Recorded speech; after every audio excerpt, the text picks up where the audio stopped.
Megastar Chiranjeevi రెండో కుమార్తె శ్రీజ కొంతకాలం నుంచి తన వ్యక్తిగత జీవితానికి సంబంధించిన వార్తలతో నిత్యం వార్తల్లోకి ఎక్కుతోంది. ఈ మధ్య తన భర్త కళ్యాణ్ దేవ్తో కలిసి ఆమె కనిపించకపోవడం, కళ్యాణ్ కూడా మెగా ఈవెంట్లకు హాజరు కాకపోవడంతో ఇద్దరి మధ్య ఏదైనా చెడిందనే వార్తలు తెగ చక్కర్లు కొడుతున్నాయి. ఈ వార్తలపై ఈ ఇద్దరు ఇప్పటి వరకు స్పందించలేదు. కానీ ఇద్దరి మధ్య దూరం పెరిగిందన్న వాదనలు మాత్రం చాలా బలంగా వినిపిస్తున్నాయి.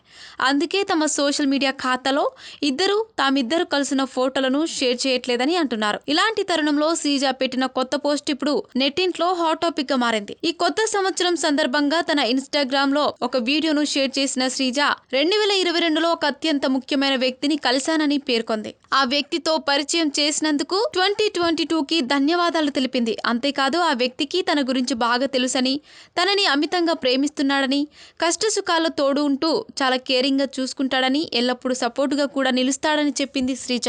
ఇక నుంచి సరికొత్త జర్నీ మొదలైందని చెప్పుకొచ్చింది.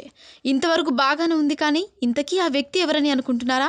మరెవరో కాదు, శ్రీజానే. ఇన్నాళ్ళు ఇతర వ్యవహారాల్లో పడి తన గురించి పట్టించుకోని శ్రీజ 2022లో మాత్రం తనని తాను పరిచయం చేసుకున్నానని ఆ పోస్టులో పేర్కొంది. తన గురించి తాను బాగా తెలుసుకుంది కాబట్టి ఇకపై కొత్త జర్నీ మొదలు పెట్టాలని శ్రీజ నిర్ణయించుకుంది. అదన్నమాట సంగతి.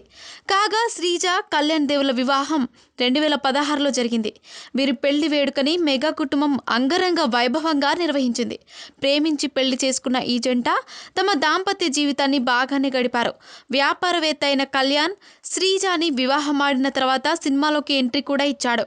వీరికి నవిష్క అనే కుమార్తె సైతం జన్మించింది. అంతా సాఫీగానే సాగుతున్న తరుణంలో శ్రీజ కళ్యాణ్ మధ్య అనుకోకుండా దూరం పెరిగింది. అందుకు కారణాలేంటో ఇంతవరకు తెలీదు. తమ రిలేషన్షిప్ పై వాళ్ళు ఎలాంటి క్లారిటీ ఇవ్వకపోయినా వాళ్ళిప్పుడు వేరువేరుగా తమ జీవితాల్ని లీడ్ చేస్తున్నారన్న వాదనలైతే జోరుగా సోషల్ మీడియాలో చక్కర్లు కొడుతున్నాయి. మరిన్ని ఇంట్రెస్టింగ్ అప్డేట్స్ కోసం మా ఛానల్ని సబ్స్క్రైబ్ చేసుకోండి.